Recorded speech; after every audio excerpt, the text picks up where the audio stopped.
नमस्कार दोस्तों, मेरा नाम है शिवशंकर तिवारी और आप देख रहे हैं आपका अपना YouTube channel exam warriors begins.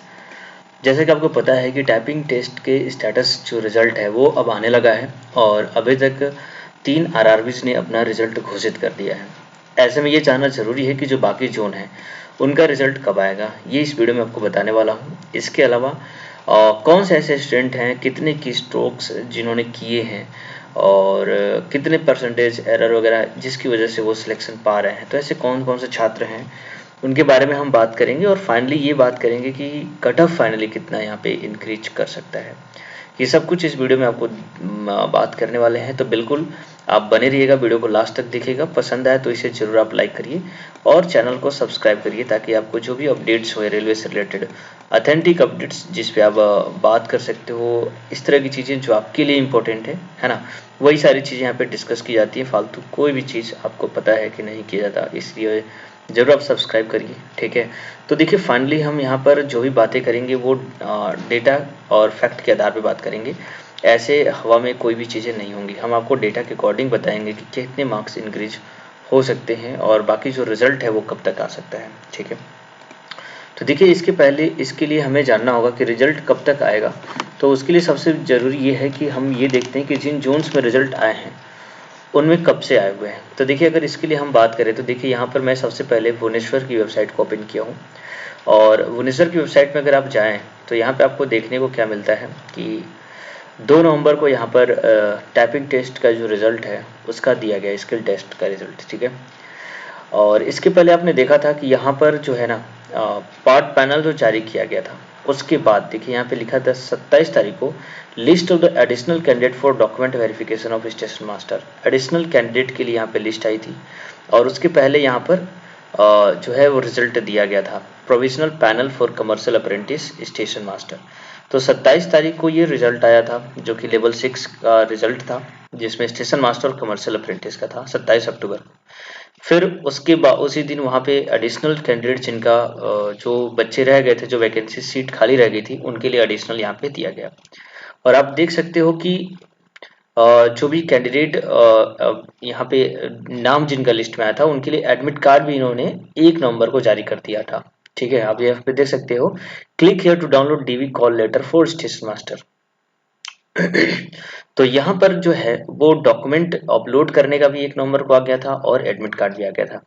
तो मुश्किल से आप देख सकते हो सिर्फ और सिर्फ 4 दिन की गैप थी जिसके बीच में आ गया और अगले ही दिन ये इन्होंने टाइपिंग के रिजल्ट भी दे दी। तो आप ये अंदाजा लगा सकते हैं कि यहाँ पर कहीं ना कहीं जिस जोन में लेवल 6 का रिजल्ट आया और उसके बाद जो एडिशनल जो कैंडिडेट के लिए डीवी जो जारी की गई है उसके ही 1-2 दिन बाद यहाँ पे टाइपिंग का भी रिजल्ट आ गया है।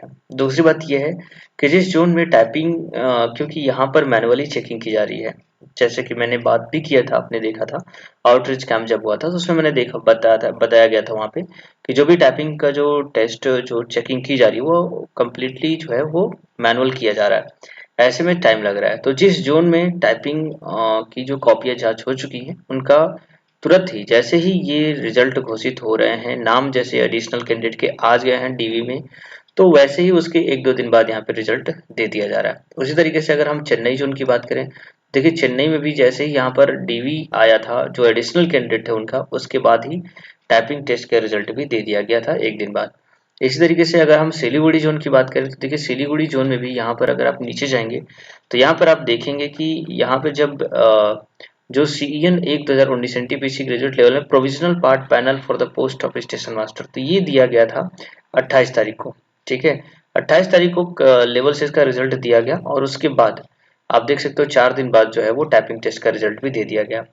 तो इन डेटा के आधार पर आप ये समझ सकते हैं कि कहीं ना कहीं ऐसा किया जा रहा है कि जो भी जोन में लेवल 6 का रिजल्ट आ जा रहा है और जो एडिशनल कैंडिडेट को बुलाया जा रहा है, तो एडिशनल कैंडिडेट जो बुलाए जा रहे हैं उनको ऐसा मान के बुलाया जा रहा है कि उनका हो जाएगा, ठीक है, उसमें कोई डिस्क्वालीफाइंग नहीं होगी, कंप्लीट हो जाएगा, क्योंकि बहुत कम बच्चे हैं जो एडिशनल में बुलाए जा रहे हैं, बहुत कम ही सीट बच रही है, ठीक है।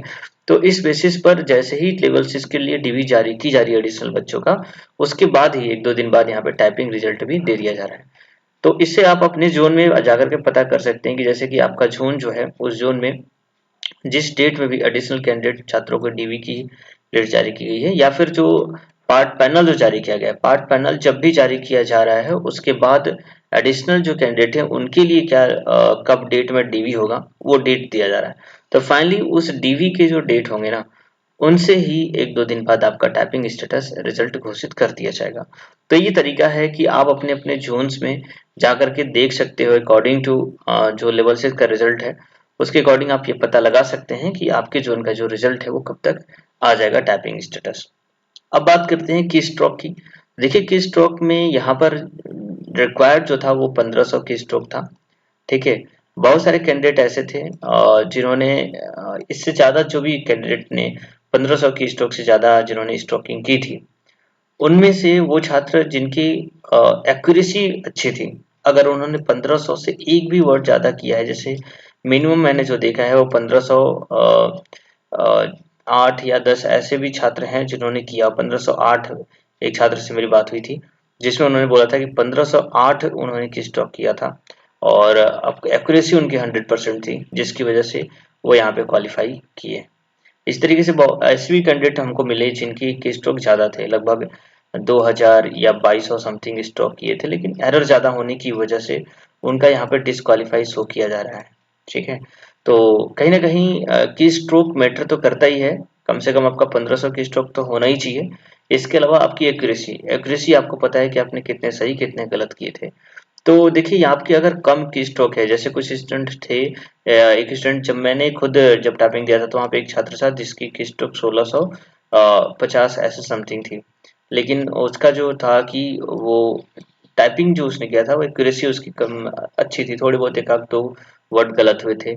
तो कहीं ना कहीं अगर आपका भी ऐसा कुछ है, कम की स्ट्रोक है, पर कोई बात नहीं, 1500 से अगर ज़्यादा है और आपके क्योंकि वहाँ पे 10% जो है 5% जो है आपको वहाँ पे दिया भी जा रहा है छूट वगैरह। ठीक है, तो कहीं ना कहीं इसका भी रिलीफ आपको मिल जाएगा। आपने 1500 भी पूरा पूरा किया हुआ है और आपका 100% सही है, तो डेफिनेटली आपका सिलेक्शन यहाँ पे क्वालिफाइड माना जाएगा। ठीक है, तो बाकी जो कैंडिडेट जिनका रिजल्ट आया हुआ है वो अपना डेटा जरूर शेयर करें, यहाँ पर कमेंट में आप शेयर कर सकते हैं या फिर हमारे टेलीग्राम चैनल का फिर जो लिंक दिया गया डिस्क्रिप्शन में वहाँ पे जाकर ज्वाइन कर लीजिए। वहाँ पे आप शेयर कर दीजिए कि आपका जो की स्ट्रोक था वो कितना था और आपका क्या है, डिस्क्वालीफाइड है या क्वालिफाइड है, ये भी जो भी बातें हैं आप बता सकते हैं। और अब हम जो छात्रों का वेट है वो जिस बात का उन्हें सबसे ज़्यादा जो एक्चुअली चिंतित हैं जिस बात को लेकर के, वो है कि कितना नंबर बढ़ सकता है। देखिए अभी तक जो रिजल्ट आया है ना उसके हिसाब से ऐसा देखा जा रहा है कि 50% बच्चे ही क्वालिफाई यहाँ पे टाइपिंग टेस्ट में हो रहे हैं। ठीक है, 50%। देखिए कमेंट्स में बच्चे वही कमेंट करेंगे या फिर आपको उन्हीं लोगों से ज़्यादातर इन्फॉर्मेशन मिलती है जो क्वालिफाइड होते हैं। जो नॉट क्वालिफाइड होते हैं ऐसे कम ही लोग हैं जो अपना जो डाटा है वो शेयर करते हैं। ठीक है, तो देखिए यहाँ पर क्या है कि 50% बच्चे ही क्वालिफाई करते हैं। ठीक है, इसके पहले भी मैंने आपने देखा है कि मैंने भी टाइपिंग टेस्ट दिया था, CHSL का भी मैंने दिया था, तो वहाँ पर भी जो हम लोग का जो रिजल्ट आया था, आपको बता दूं कि वहाँ पर जो टाइपिंग के लिए जो अपीयर्ड स्टूडेंट थे, आपको बता दूं कि वो अपीयर्ड स्टूडेंट थे 30,000। ठीक है, टाइपिंग में 30,000 बच्चों को शामिल किया गया था जिसमें से मात्र 13,000 बच्चे क्वालिफाइड किए थे। 13,000, तो आप देख सकते हैं कि 50% से भी कम बच्चे यहाँ पे क्वालिफाई किए थे। हालांकि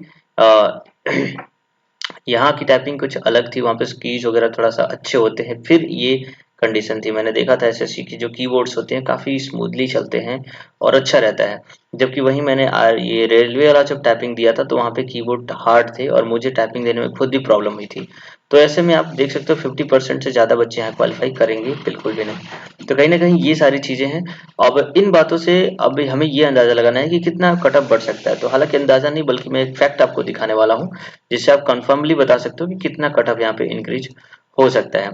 तो देखिए उसके लिए हम सबसे पहले चलेंगे कि यहाँ पर जैसे कि मैं आरआरबी इलाहाबाद से बिलोंग करता हूँ तो मैं इसी की बात करूंगा। यहाँ पर देखिए क्या है कि जो लेवल 5 है, आप यहाँ से यहाँ तक देख सकते हो, ये लेवल 5 की पोस्ट है।